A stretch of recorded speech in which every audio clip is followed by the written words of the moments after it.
Recorded Books presents We Have the War Upon Us, The Onset of the Civil War, November 1860 to April 1861, by William J. Cooper, narrated by Andrew Garman. Prologue. Is this not a remarkable spectacle? In the early evening of Sunday, March 3rd, 1861, the white-headed gentleman stood once more among his fellow senators.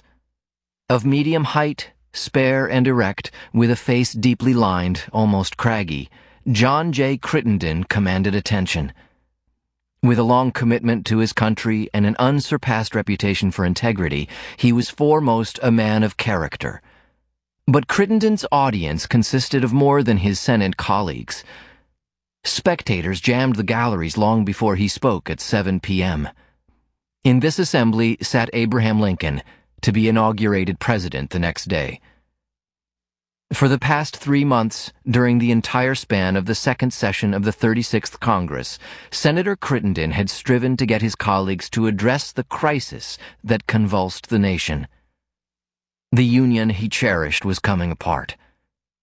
Since December 1860, 7 southern states, from South Carolina west to Texas, had severed their relations with the United States. In mid-February, these seceders had created a new polity, the Confederate States of America.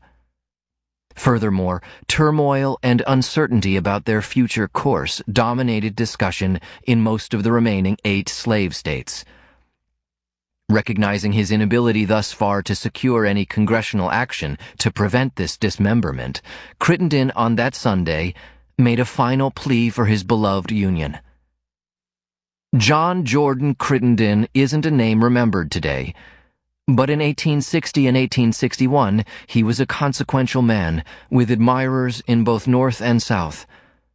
A native Kentuckian, born in 1786 and trained in the law, he had spent most of his life serving his state and nation in various offices: state legislator, governor, twice a cabinet officer, and on 4 separate occasions a United States senator. Since the 1830s, he had always been a Whig, the party formed to oppose Andrew Jackson's Democratic Party. The Whigs generally believed in active government to facilitate the material growth and cultural progress of the country. Moreover, Crittenden was a political disciple and protege of one of the giants of antebellum American politics, Henry Clay, a fellow Kentuckian. Even though the Whig Party as an organized force disappeared. Sample complete.